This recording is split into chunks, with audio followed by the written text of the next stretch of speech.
Thank you, Mr. Chair. Given that a number of states have spoken about Palestine directly, we have prepared 3 replies, which we will read one after the other, and we kindly ask for your indulgence in that regard. We will first respond to Israel's statement. Mr. Chair, at the outset, let us remind Israel that our name is not the Palestinian Authority, but the State of Palestine. Sure, your finance minister said at an event in Paris earlier this year, there is no such thing as a Palestinian people. And your prime minister on the 24th of September held up a map at the General Assembly entitled The New Middle East, in which Palestine was deleted and replaced entirely with Israel. But if your government is annexationist and racist, this body is not, and we ask you to kindly adhere to UN protocol and nomenclature and to show respect to all stakeholders in this room. Let us also remind the Israeli delegate that the lack of rules of procedure for this meeting does not give carte blanche to lose all sense of decorum when speaking to interlocutors in this room. To the other states and civil society in the room, let me simplify Israel's statement for you. Other than throwing insults around and making grave, baseless accusations, Israel said something that should make all of you shudder. It effectively said, I can kill any and every person in Gaza. The 2.3 million people in Gaza are either terrorists or terrorist sympathizers or human shields, and are therefore legitimate targets. Every person, according to Israel, falls into one of these 3 categories: a child, a journalist, a doctor, a UN staff, a newborn baby in an incubator. And so, according to Israel, it can kill them and then have the audacity to come to this room and tell the world with a straight face, we are acting in accordance with international law. The death of each of the over 11,350 people killed over the past month, be it children, journalists, UN staff, the sick, the elderly, according to Israel, was justified. Think about that for a moment and let it give you pause. Anyone espousing this warped logic has no shred of humanity, no sense of morality, and no knowledge of legality. But guess what? Your carpet explanation for carpet bombing will not fly. People are not fools. The people in this room are seasoned diplomats who are well-read, have a knowledge of history, and many of whom have seen your government make the same arguments during your 6 previous military aggressions on Gaza in the past 15 years. They have seen you resort to collective punishment, targeting of Palestinian children, journalists, medical staff, aid workers before. They have seen you forcibly transfer our communities, colonize our lands, demolish our homes, and evict families from their own properties since the 7th of October and for the 75 years that preceded it. They have seen your state-sponsored disinformation campaign before. Again, not fools, don't insult our intelligence. By saying that it is acting in accordance with international law, Israel is effectively saying the UN Secretary General, the UN High Commissioner for Human Rights, the WHO, UNICEF, OCHA, UN Special Rapporteurs, the UN Independent Commission of Inquiry on the Situation, human rights organizations worldwide, disarmament NGOs worldwide, humanitarian NGOs worldwide, countless legal experts are all wrong. Everyone is lying about Israel violating international law, and we are asked instead to believe Israel, the state that is actually doing the indiscriminate killing.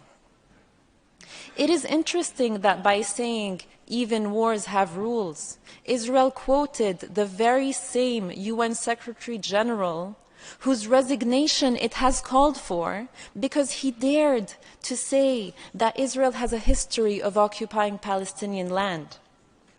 The dissonance of hearing the Israeli representative talk about wars having rules as it commits genocide and breaches every rule in the book live on our TV screens is quite something.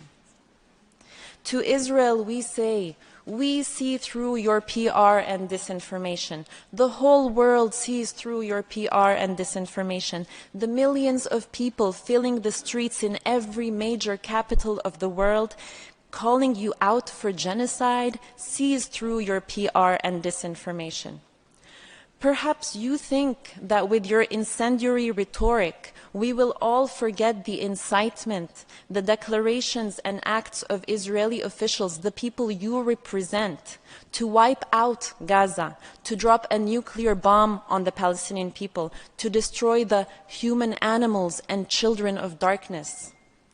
Perhaps you think that your constant intimidation and threatening language will make everyone overlook the fact that Israel is, as we speak, killing babies, youth, women, men, elderly, no one too small or too old or too sick to be spared its wrath.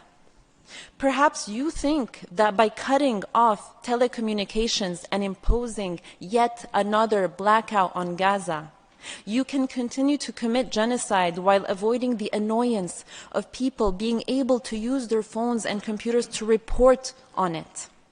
Perhaps you think that as your trigger-happy soldiers continue to kill journalists, 41 so far, the highest number of journalists killed over a 4-week period than in any conflict in the last 3 decades, you think that no one will be left to expose your crimes.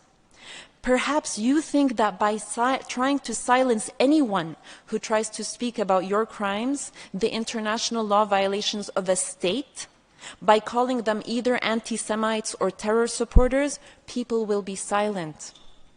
And your intimidation campaign knows no bounds. They attack Palestinians, Jews, Israelis, UN officials, politicians, parliamentarians, university professors, and anyone worldwide who calls you out for your violations of international law.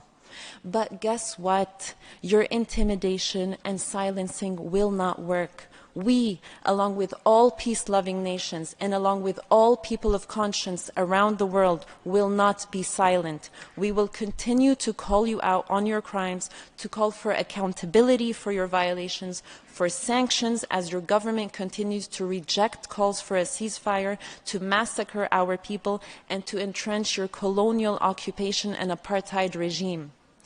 Something your country should have learned over the past 75 years is that the Palestinian people are a people who refuse to disappear. And your nuclear threats and your bombs and your tanks and your bulldozers will never break the Palestinian people's will to be free and to live in the dignity and peace to which all people are entitled. Unlike you, we have consistently stood in this forum calling for respect for international law, for ethical principles to guide state behavior, for peace over war, for humanity over national interests, for disarmament over destruction. Once again, we stand in this forum to call on all states to respect and ensure respect for international law. Let the law be the measure by which all are judged, not propaganda and hateful, biased spin steeped in racism. And to Israel's absurd assertion that Palestinians have a problem with people of Jewish faith, and give the impression that this is a religious conflict, let us say it loud and clear, this is not and has never been about religion. Had the occupiers of our land or the violators of our rights been Muslim, Christian, Buddhist, Hindu, atheist, or of any other conviction, we would have called them out all the same. Palestine has always been multiracial, multi-ethnic, and multi-religious. People of Jewish faith have lived in historic Palestine as Palestinians for centuries. We consider them to be our brothers and sisters. And since the memory of the Holocaust has been invoked, let us also say loud and clear, we have the greatest of solidarity with both the victims and survivors of the Holocaust. It was not Palestinians that committed that horrific genocide, but the fascist forces that spawned from Europe, and it is unconscionable that a number of European leaders are again beating the drum as another genocide is now underway in Gaza.